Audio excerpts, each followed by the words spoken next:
Bom dia, o pessoal que está ao vivo aí. O Senhor abençoe nessa manhã. A gente está aqui na sala de casa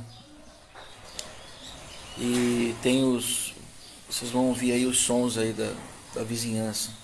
Então é o vizinho, é o passarinho, é a torneira que abre, enfim. Mas sejam bem-vindos nessa manhã. A gente, nesse ano que se inicia, a gente tem tentado trazer para os queridos aí, para os irmãos, irmãs, pessoal que eventualmente nos assiste, nos descobre. A gente tem tentado trazer um pouco, algumas reflexões que nos retirem vamos dizer assim, do lugar comum. Né? E muitas vezes eu me questiono junto com os meus mais próximos aqui, puxa vida, será que peguei muito pesado? Será que foi muito tal? E normalmente as pessoas até dizem, nossa, você foi até leve demais. Na verdade, irmãos e irmãs queridos, a gente tem tentado trazer para a prática aquilo que a palavra nos traz, aquilo que a leitura da Bíblia, a leitura desse texto sagrado nos traz. E é algo que o cristianismo nos traz, nos ensina. Ao longo de todo esse tempo, nós temos conversado um bocado e a gente tem percebido que em muitas ocasiões o que se chama de, vou colocar entre aspas, evangélicos, muitas vezes eles estão muito distantes daquilo que é o cristianismo. Então uma coisa é o reino, uma coisa é o cristianismo da Bíblia, outra coisa são as denominações, os impérios eclesiásticos, as estruturas de poder eclesiásticas. Uma coisa é o reino, uma coisa é a palavra, outra coisa é aquilo que as instituições elas têm pregado e praticado por aí no nosso Brasil e mundão afora. Então, muitas vezes nós nos envergonhamos, nós lamentamos por coisas que essas estruturas eclesiásticas elas praticam pelo mundão afora. Nós nos envergonhamos. E olha, gente, eu não tenho medo de dizer, muitas vezes, e talvez em boa parte delas, isso que está aí não é cristianismo, gente. Não é cristianismo. Pode ser qualquer outra coisa. Pode ser uma estrutura de poder, um empreendimento eclesiástico, uma briga por mercado. E olha, a gente não precisa ter medo de dizer algumas coisas se de fato nós estivermos fincados na palavra. Então, se o cristianismo, através da Bíblia, nos aponta um caminho, é aquele caminho que nós precisamos seguir. Eu não estou aqui dizendo para você que você, a partir de agora, vai chutar todos os paus da barraca, vai chutar o balde, vai botar o dedo na cara do teu pastor, da tua pastora. Não, não é assim que se faz. Você vai buscar a orientação do Senhor, como hoje. Hoje, o que eu quero propor para vocês é uma reflexão sobre o que a gente chama de disciplinas espirituais. É um assunto, eu diria, clássico. Para não falar que é velho, antigo, a gente fala que é clássico, né? Mas é um assunto clássico, muito presente nas páginas da Bíblia, mas que, por N razões, por várias, diversas razões, nós estamos esquecendo delas, né? Existe um teólogo, é o Richard Foster, ele, num livrinho muito antigo, eu digo muito antigo porque já tem um livro que tem quase a minha idade, né, da década de 70, que eu, inclusive, recomendo que você procure aí, compre aí. É um livro que você vai encontrar na estante virtual, né? estantevirtual.com.br. Eu não estou fazendo aqui merchan, não ganho nada pela indicação do site, mas se você quiser encontrar livros que estão esgotados, livros raros, livros que você não acha muito facilmente em livrarias, mesmo porque hoje as livrarias físicas elas estão sofrendo realmente bastante, né?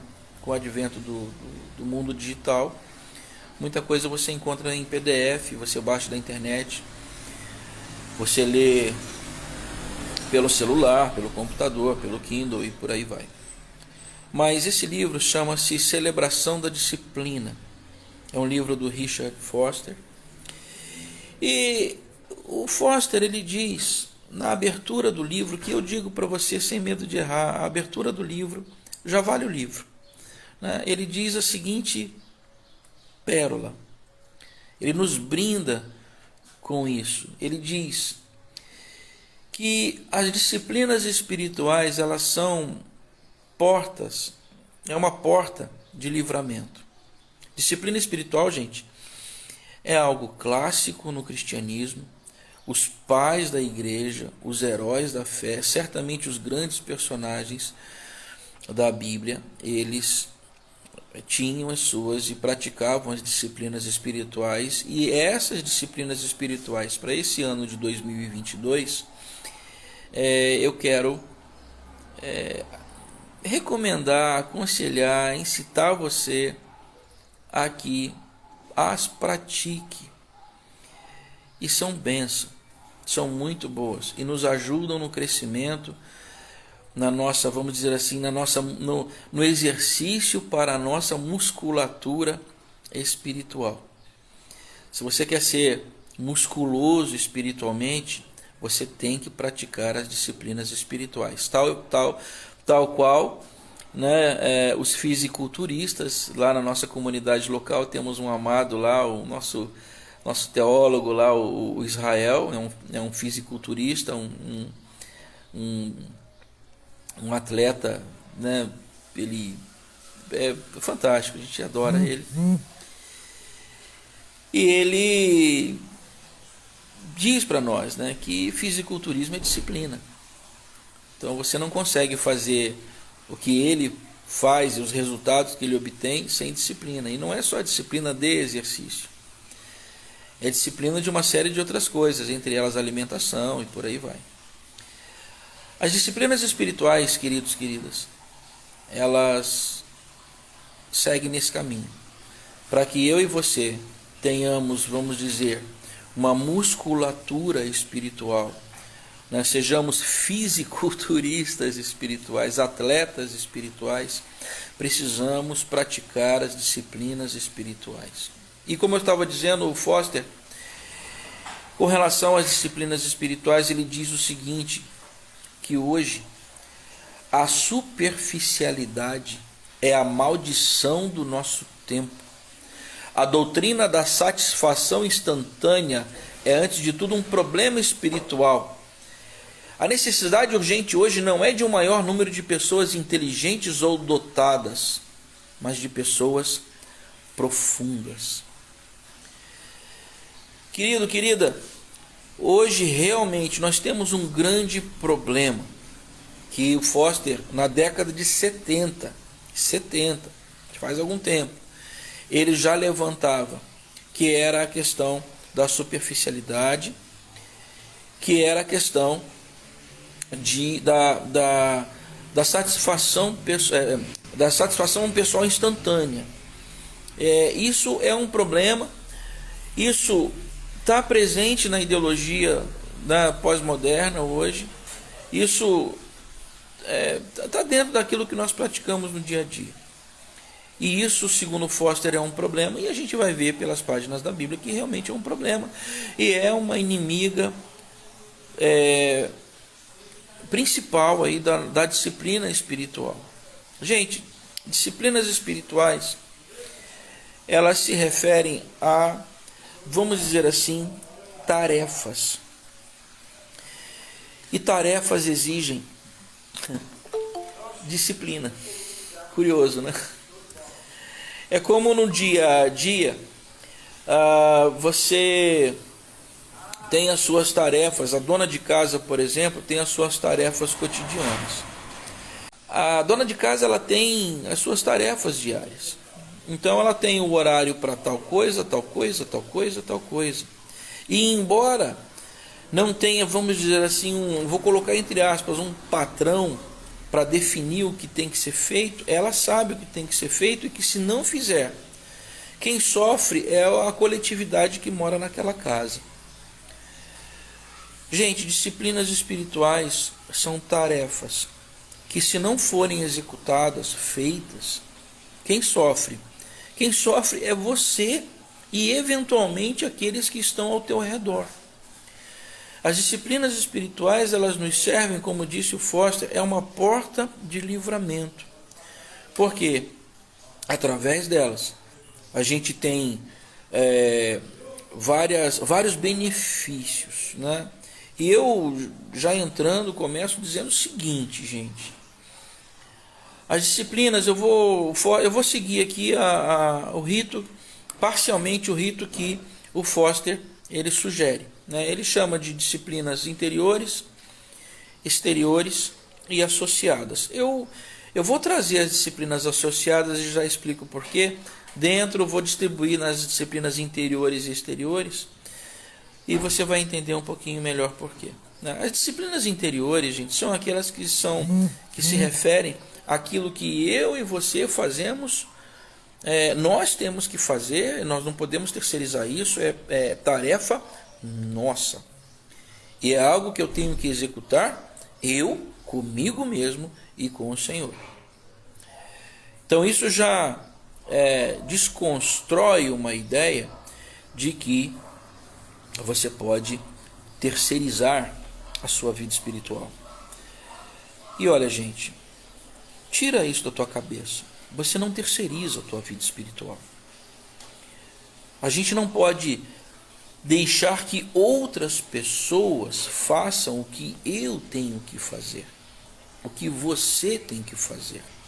Então, como disciplina espiritual interior, a gente menciona algumas, né? Eu diria, nós começaríamos aí a meditação ou ruminação da palavra, que é uma disciplina que só você pode fazer.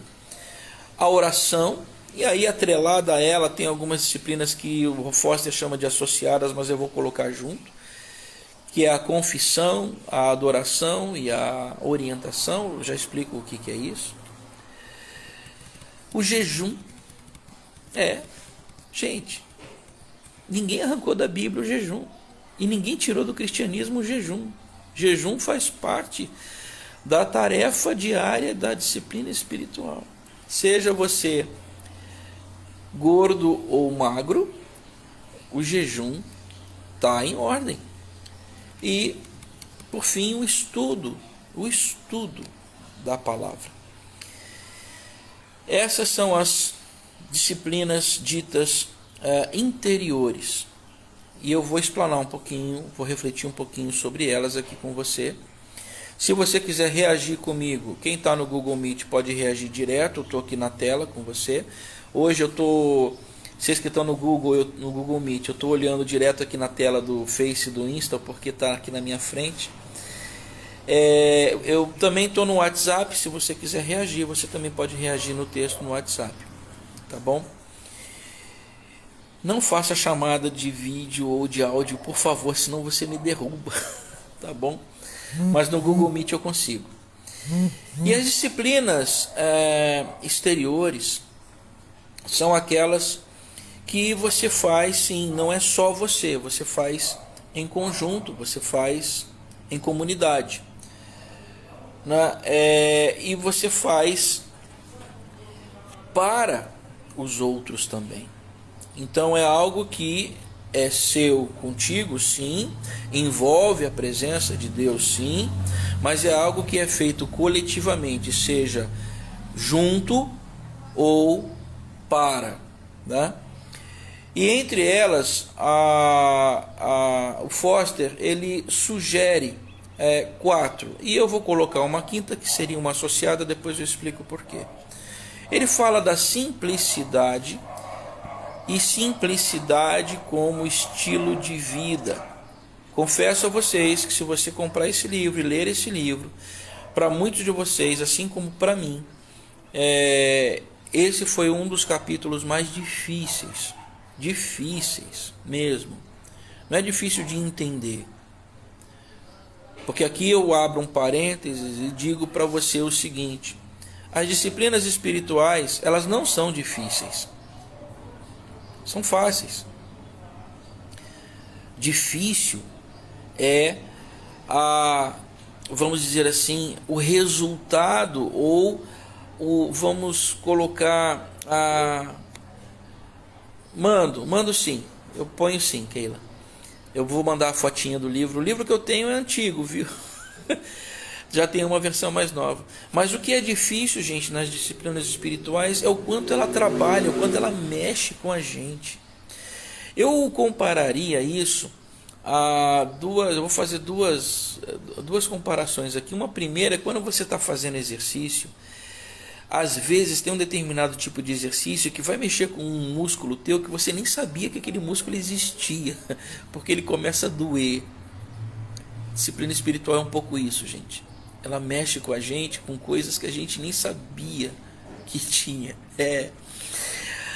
A outra comparação que eu faço com relação à disciplina espiritual, e por isso que eu acho que ela, embora não seja difícil sob o ponto de vista prático, mas ela é difícil sob o ponto de vista reflexivo espiritual.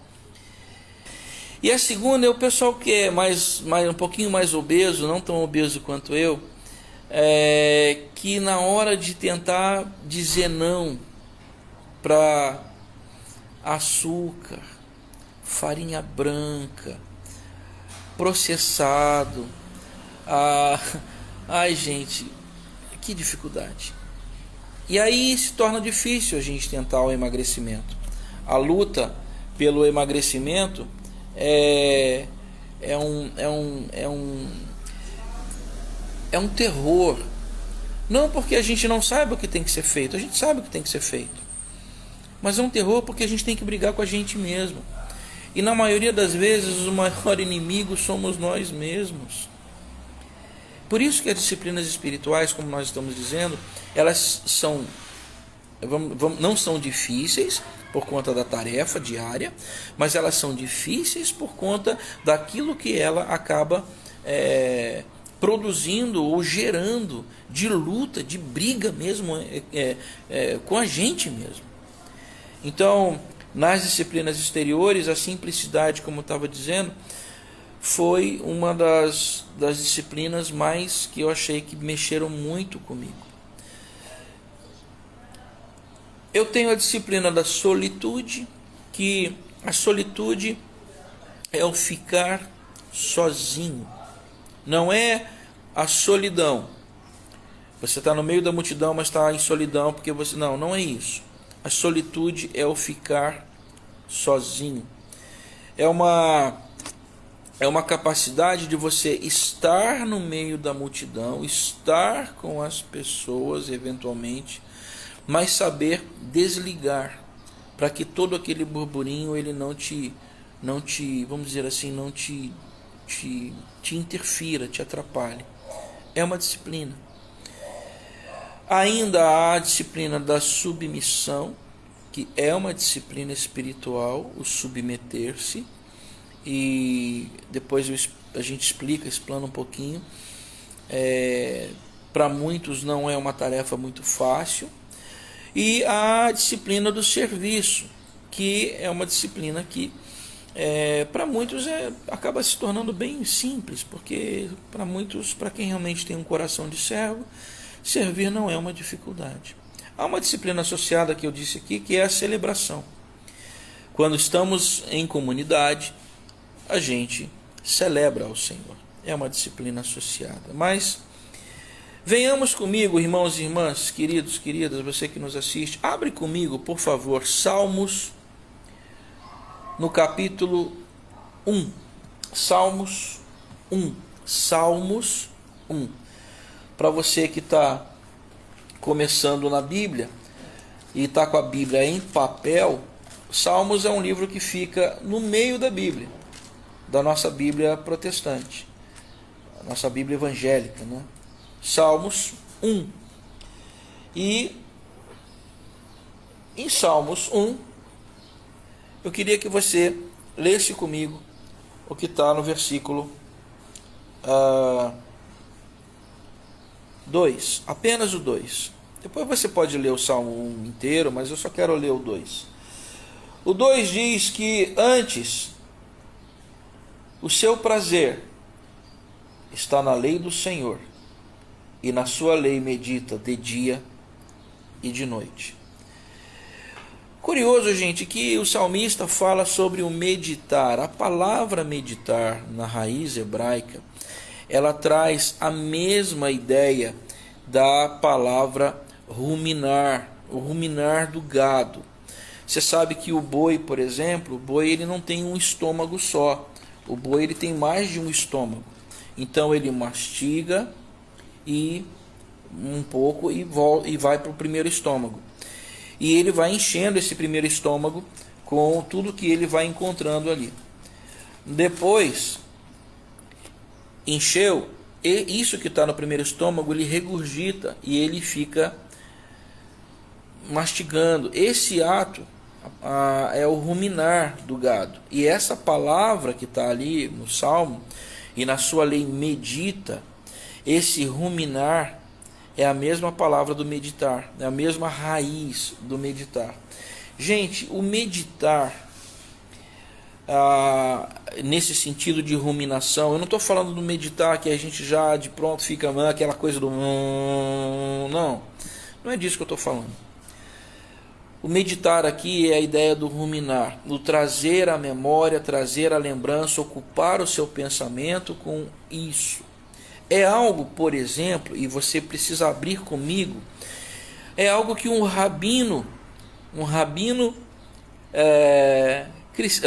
judaico que depois virou cristão, né, se converteu a Cristo, chamado Paulo, que você conhece muito bem, ele traz como ensinamento para nós. Veja em Filipenses, no livro de Filipenses, no capítulo 4, Filipenses 4, verso 8.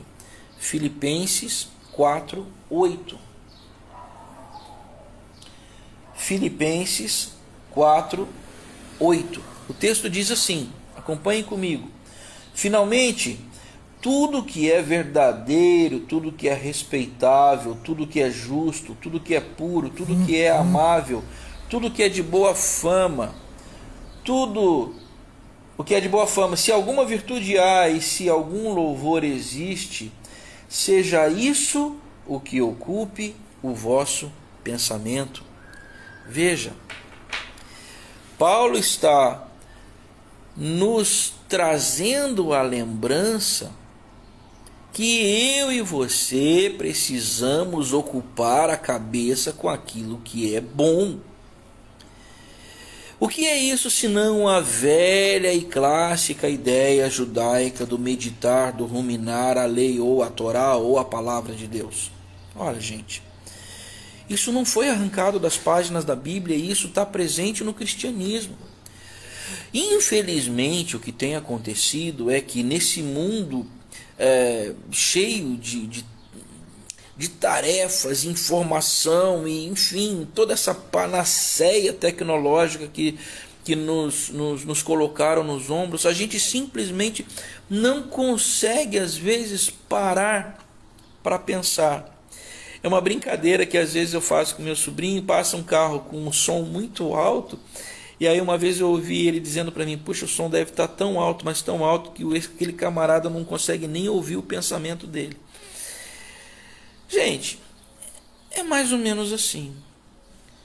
Nós nos ocupamos com tantas coisas que muitas vezes a gente simplesmente não tem tempo para pensar, para refletir naquelas coisas que nós aprendemos do Senhor. E olha, o ruminar, aqui eu estou usando o termo palavra, Bíblia, mas é o ruminar coisas ruminar situações, circunstâncias que te tragam esperança, tal qual.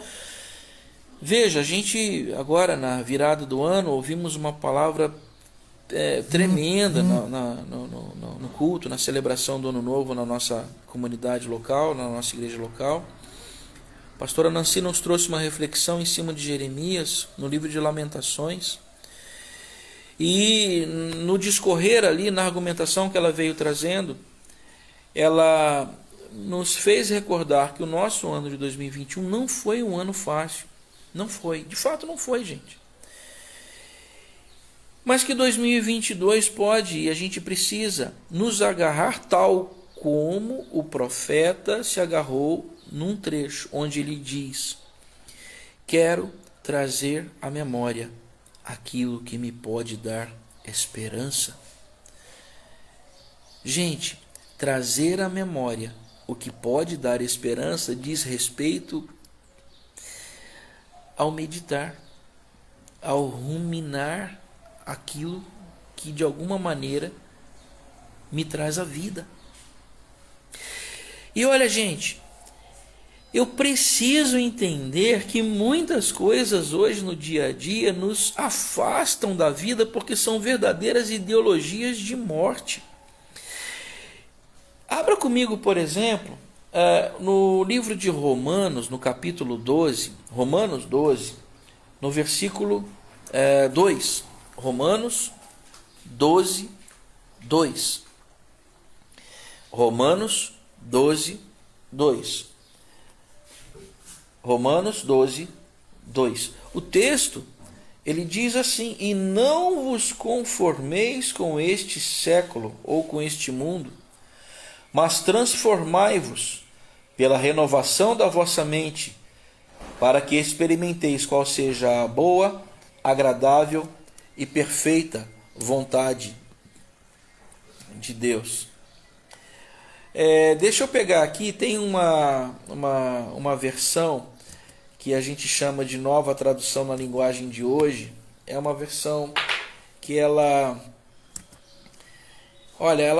eu gosto dela como estudo, não é só pela facilidade de leitura, mas porque ela também traz de uma outra maneira textos que para nós já são muito conhecidos.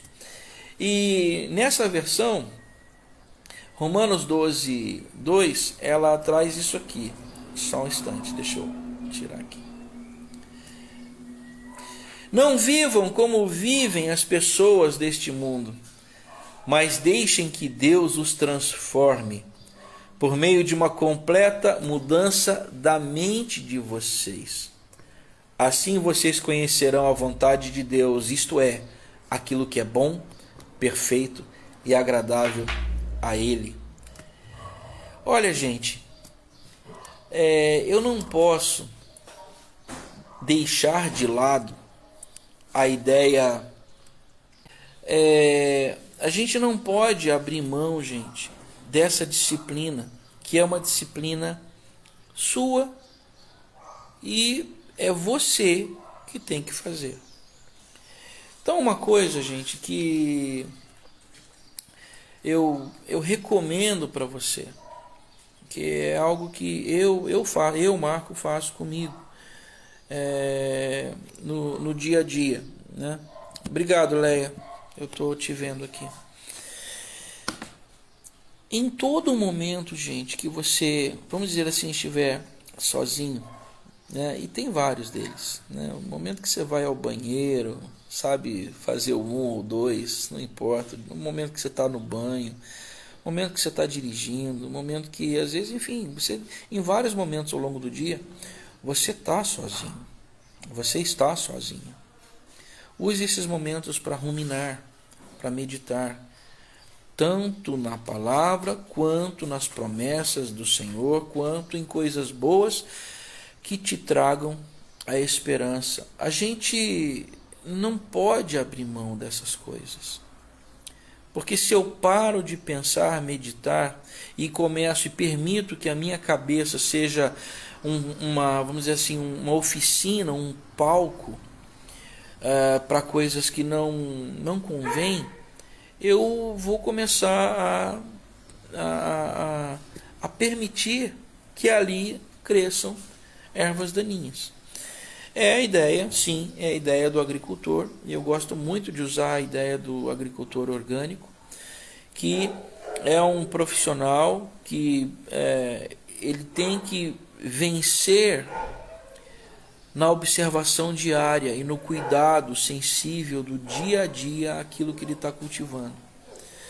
Então, essa observação diária é algo que, se ele não faz, nós não teremos o produto que ele está cultivando. Então, medite, rumine a palavra, rumine experiências boas, rumine lembranças boas, rumine coisas que de fato elas possam valer a pena, gente. A gente não pode deixar que pensamentos ruins, amargura, rancor, falta de perdão, o que fizeram com a gente, olha, se você permitir que essas coisas elas sejam plantadas no teu coração, o tempo inteiro, você vai estar cultivando coisa ruim aí no teu peito. E Paulo, em determinado momento, ele fala que a gente precisa perdoar, nos perdoar, perdoando-vos uns aos outros. Em outra epístola, há uma menção sobre não permitir que nenhuma raiz de amargura, porventura brotando, nos perturbe. Gente, o que passou, passou. E a segunda, eu já vou entrar nisso, a segunda disciplina interior, que a primeira eu acabei de falar, o ruminar, o meditar na palavra, em coisas boas, é a oração. A segunda disciplina espiritual interior é a oração. E eu lembro a você, gente, oração não saiu de moda, é uma disciplina clássica. Oração é algo que também tem que ser feito. Ela pode ser feita comunitariamente? Pode. Mas é uma disciplina que é feita fundamentalmente individualmente, você com você mesmo, e você não pode terceirizar a oração. Como eu falei no início, não terceirize a sua vida espiritual. Eu sei que muitas vezes a gente quer ir num lugar onde tem uma oração, a gente chama assim, né? A gente que tem essa pegada pentecostal, a gente quer ir num lugar de oração forte, aquela coisa toda, e tem um manto e pá. É bom, é legal, mas você tem que orar. Você tem que orar. Porque senão a gente vai ficar, gente, buscando de profeta em profeta, buscando de revelação em revelação, buscando de oração forte em oração forte, tal qual, me desculpa, mas é tal qual aquela palavra de Paulo, folha ao vento que vai para lá, se alguém sopra vem para cá, e a gente não tem raiz. Nisso a gente precisa aprender com as árvores. Elas têm uma copa que vai para a luz. Elas têm um tronco que se conecta com o que de fato as enraiza. Gente, uma pessoa sem oração é uma pessoa que praticamente, imagine uma árvore que só tem copa, porque só quer luz, mas não quer a conexão com aquilo que de fato a enraiza. O que nos enraiza dentro do cristianismo ao Senhor é a oração. Eu e você precisamos separar tempo para orar. E não é só aquele tempo separado ali dentro da minha casa como tarefa da minha disciplina espiritual, mas é um tempo que ao longo do dia, se abrir o tempo, eu estou em oração com o Senhor. E olha, eu lembro a você, As grandes figuras bíblicas, Abraão orava, Isaac orava, Jacó orava, Moisés orava, Elias orava, Eliseu orava, Davi orava, Jesus orava, Paulo orava, Pedro orava, os discípulos em comunidade oravam. Irmão e irmã, se a gente não ora, a gente não absorve, não se conecta com Deus. E olha, a oração não é algo que é simplesmente recitório, recitação, não. Oração é uma conversa, é um papo, é como se você estivesse conversando com alguém que te conhece muito melhor que talvez você mesmo. E com ele, você desabafa aquilo que você tem dentro de você.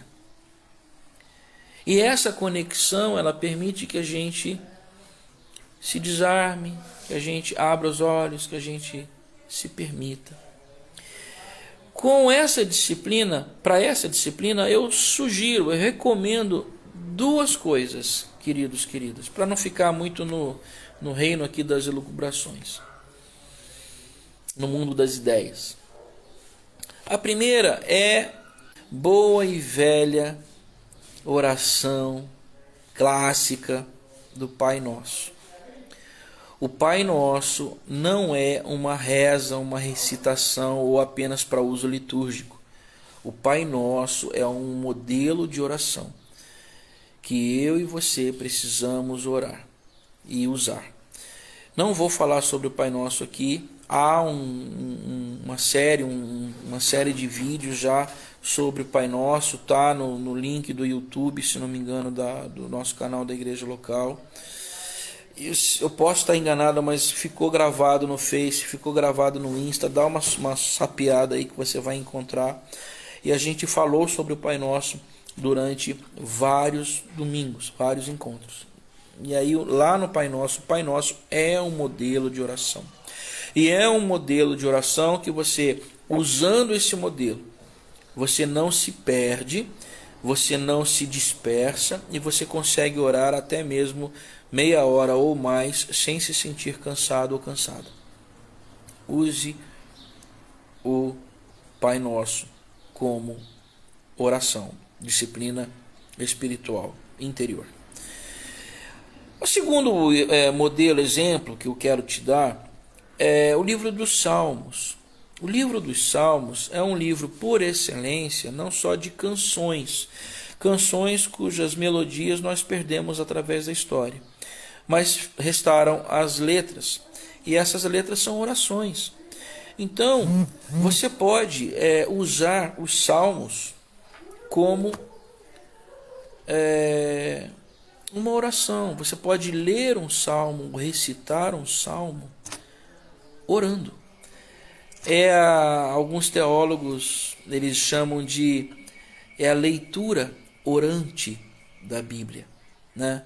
Nossos irmãos católicos eles usam muito isso, a leitura orante da Bíblia. Quero fazer um exercício com você.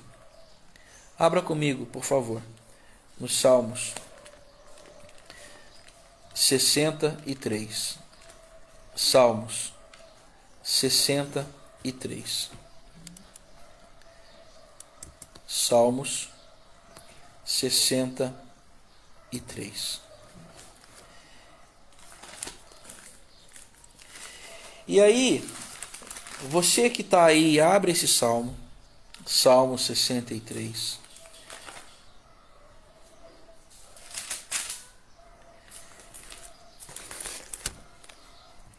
E vamos ler, orando, como se você estivesse falando com ele.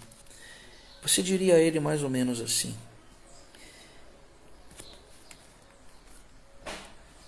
ó Deus, tu és o meu Deus forte. Eu te busco ansiosamente, a minha alma tem sede de ti. Meu corpo te almeja como terra árida, exausta e sem água. Assim eu te contemplo no santuário para ver a tua força e a tua glória. Porque a tua graça é melhor do que a vida, os meus lábios te louvam. Assim cumpre-me bem dizer-te enquanto eu viver, e em teu nome levanto as mãos. Como de banho e de gordura minha alma se farta, e com júbilo nos lábios a minha boca te louva no meu leito, quando de ti me recordo e em ti medito durante as vigílias da noite. Porque tu me tens sido auxílio, à sombra das tuas asas eu canto jubiloso. A minha alma apega-se a ti, a tua destra me ampara. Só até aí. É um exercício que você pode fazer, irmão e irmã, ao longo do dia. Por exemplo, na hora da refeição, se você não quiser orar, use o Salmo 23. O Salmo 23 é um salmo pequeno, curto, e que há um livro muito fininho chamado A Psiquiatria de Deus, em que um médico, um psiquiatra, eu não me recordo se ele era norte-americano ou canadense, mas ele recomendava aos seus pacientes, assim como ele fazia o uso da medicação alopática, ele também falava para os seus pacientes usarem o Salmos 23, isso mesmo, como uma espécie de medicamento que ele ia fazer uso de 3 a 5 ou 6 vezes ao longo do dia, no momento das refeições. E ele diz no livro dele que muitos pacientes voltavam já na segunda consulta com resultados expressivos, simplesmente porque passaram a ler os Salmos 23. Gente, a oração é uma disciplina espiritual clássica que nós precisamos praticar. Faz parte da vida cristã. Eu não posso me autodenominar evangélico ou dizer que sou cristão se eu não oro. Eu preciso orar. Você precisa orar, porque é a oração que faz essa conexão com Deus. E olha, há uma terceira disciplina espiritual interior, é essa que só é você que tem que fazer. É uma disciplina chamada jejum. Jejum. Jejum não caiu em desuso. Jejum ainda é uma disciplina espiritual, uma disciplina clássica. Nós falamos, eu não me recordo agora, gente, confesso a vocês que eu não me lembro se quando nós falamos sobre oração e jejum, nós gravamos. Eu acho que não, né? Mas a gente pode ao longo desse ano até fazer um encontro, uma reflexão somente para falar do jejum, né? Mas em linhas gerais, o jejum era uma prática judaica, uma prática que depois o cristianismo herdou, presente até os dias de hoje, presente nas páginas da Bíblia, e ela em linhas bem práticas e vou dizer assim grosseiras mesmo. O jejum ele é a abstenção de alimento, né? Você ou não come e bebe, ou não come ou não bebe, né? E o jejum bíblico ele tá fartamente registrado nas páginas da Bíblia. Figuras bíblicas elas jejuavam de contínuo. Jesus jejuava, Elias jejuava e tantos outros. O povo judeu jejuou coletivamente. O jejum ele como abstenção de alimento, você pode, por exemplo, deixar de tomar um café da manhã, ou deixar de almoçar, ou deixar de jantar, ou deixar de tomar o lanche da tarde. Ou então você você se abstém do alimento sólido, mas você continua tomando um líquido, a água, né? Ou então você faz um jejum total. O jejum total é a abstenção de água e alimento durante um período determinado. Então pode ser um período curto de algumas poucas horas, um período mais longo um pouquinho, período de um dia, 2 dias, 3 dias. Tem gente que faz jejuns muito mais longos. Eu não recomendo que você faça jejum longo se você não tem a orientação do teu médico, do teu nutricionista, do teu nutrólogo, enfim, não recomendo. Você só pode fazer o jejum se a tua condição, né, de saúde estiver minimamente boa para você jejuar, tá certo? Mas se você tiver uma condição mínima de jejum, que ainda que seja um jejum muito curto, de apenas uma refeição, eu recomendo você, faça o jejum, sim. Os judeus, eles costumavam jejuar 2 vezes por semana. Os cristãos, eles tomaram essa prática, a igreja primitiva tomou essa prática também, jejuavam 2 vezes por semana. Nós que somos metodistas de linha, né, teológica wesleyana, nós temos por história o jejum também. O movimento metodista do século XVIII de Wesley jejuava nas quartas e sextas-feiras, eles jejuavam até às 3 horas da tarde, era um jejum ou total, né, sem alimento e sem bebida qualquer, ou parcial, apenas a água. Eles praticavam esse jejum. Para que serve o jejum, gente? Quem já experimentou o jejum sabe que você fica absurdamente mais sensível para muitas coisas. Quando eu jejuo, gente, eu fico um chato. Não somente pela questão, vamos dizer assim, bioquímica, porque gordo desse jeito eu não posso dizer para você que não sou dependente químico de comida, né? Mas para quem tem uma certa dificuldade com relação a isso, é uma prova de fogo, porque o jejum ele acaba mexendo com as tuas estruturas, né, bioquímicas, mexe com a tua cabeça. E olha, nessa hora, quando você vê que o teu corpo está um burburinho, você vai ver o quanto o jejum associado à disciplina da oração faz diferença. Oração e jejum fazem a diferença. Por isso que o jejum ele sempre está associado com a disciplina interior da oração. Então você entra em jejum e oração. E eu recomendo nesse ano de 2022, se você não tem essa prática, não tinha essa prática ou abandonou essa prática, adote essa prática, retome a prática do jejum. Ainda que seja 1 vez por semana, se você puder 2 vezes por semana, mas separe um tempo, um espaço, um período da tua agenda para que você jejue. E esse jejum associado, atrelado à oração, certamente vai produzir muitos efeitos na tua caminhada. Isso, gente, é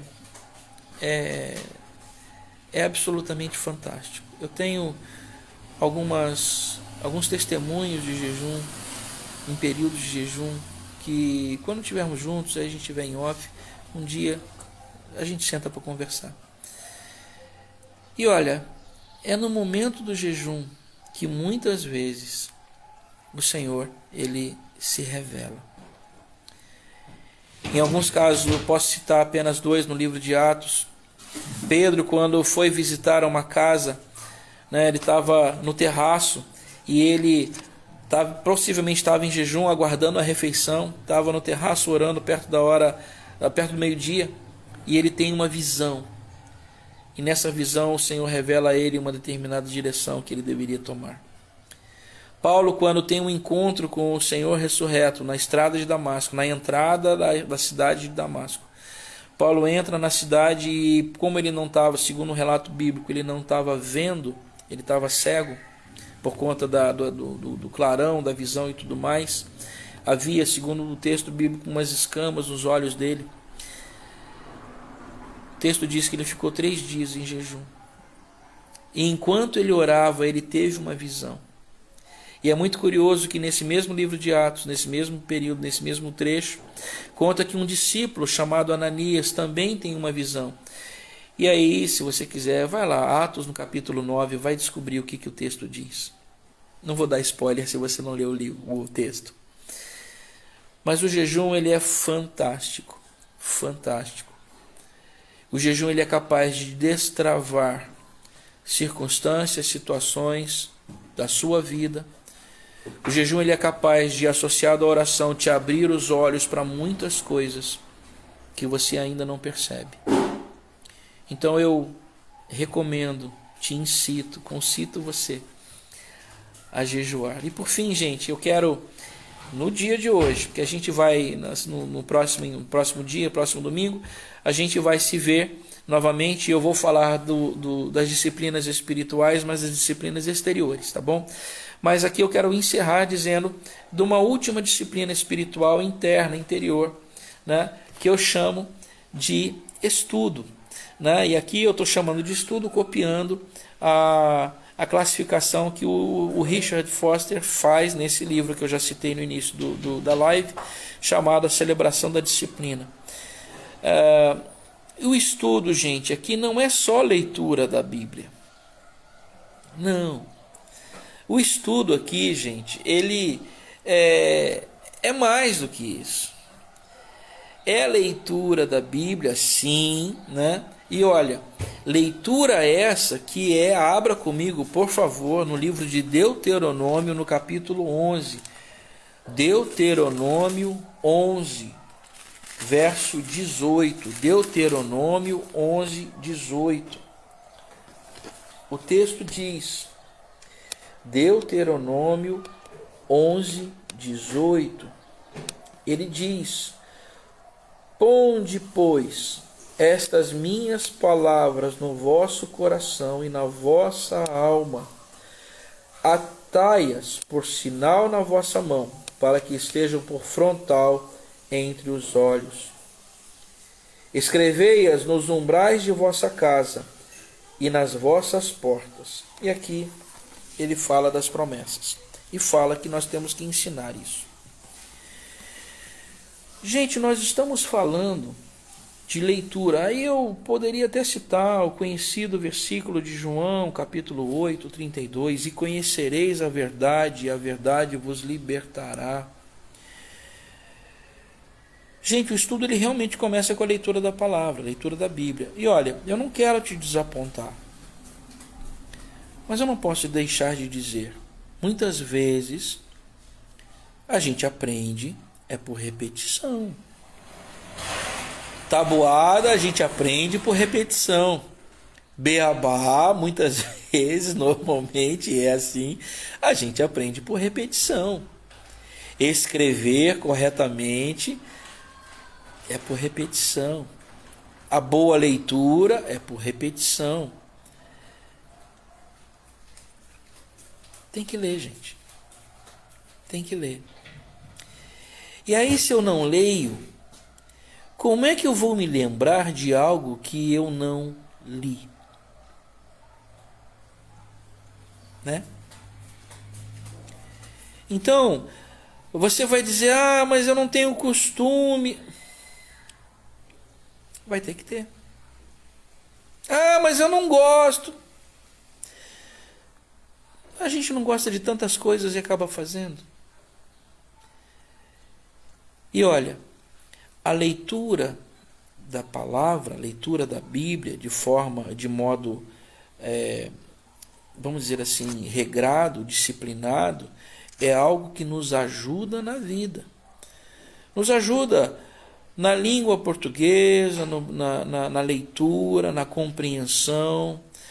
A leitura da Bíblia nos ensina muitos aspectos de história, de filosofia, concatenação lógica para a gente poder pensar melhor.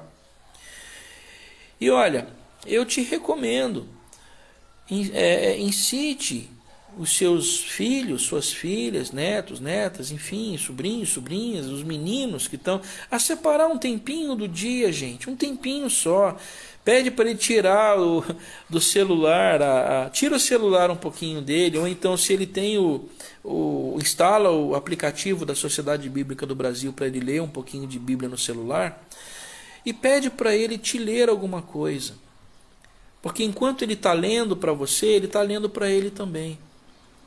Porque olha, é a leitura, a repetição com ela que a gente aprende algumas coisas. Ou você recita alguns versículos de cor porque brotou da tua cabeça. Não, você leu aquele versículo e você de repente leu várias vezes aquele versículo, até que você o memorizou. Então a leitura começa, o estudo começa com essa repetição. Segunda coisa que eu quero te sugerir é que estude. Mas olha, gente, estude não é só leitura. Existem muitos canais bacanas. Hoje a gente tem a facilidade da internet, das mídias sociais. Tem muito link bacana. Posso sugerir alguns deles para vocês. Se você já não acha que livro físico, livro mesmo, livro é uma coisa muito antiquada, né? Vai para o celular, para o tablet. Tem muita coisa boa hoje, gente. Depois eu vou tentar dar alguns links para vocês que estão vinculados à nossa teologia wesleyana, para que você, se você quiser ler, baixar, estudar, mas estude. Hoje há uma carência enorme dentro das igrejas cristãs eu vou dizer assim, de gente que tenha estudado e que se habilite a se prestar como um tutor, um mentor, um professor, né? De escola dominical, por exemplo. Porque muitas vezes você não precisa ter um grande cabedal de conhecimento, mas você pode simplesmente ter algum conhecimento mais definido, detalhado de um trecho, de um pedaço. E aquele trecho, aquele pedaço do texto bíblico que você conhece, você já pode transmitir a outras pessoas, né? Então, gente, são essas as disciplinas espirituais interiores, né? A meditação, a oração, o jejum e o estudo. Disciplinas espirituais interiores, que nós te aconselhamos a fazer delas prática da tua vida e da tua agenda nesse 2022. No próximo encontro nós vamos continuar falando das disciplinas espirituais, mas nós vamos falar das disciplinas espirituais exteriores, né? E na semana que vem nós vamos falar um pouquinho sobre a simplicidade, a solitude, eu vou explicar o que é, a submissão, o serviço e a celebração. São disciplinas exteriores, espirituais exteriores, porque são realizadas, praticadas em comunidade, com a comunidade ou para a comunidade, né? Mas profundamente importantes na caminhada cristã. Então aqui eu quero encerrar contigo, que esse 2022 na tua vida seja um ano de romper novos limites, de viver novas, vamos dizer assim, novas jornadas espirituais com o Senhor. Tenha um bom dia, um bom domingo, que o Senhor te abençoe. Amém.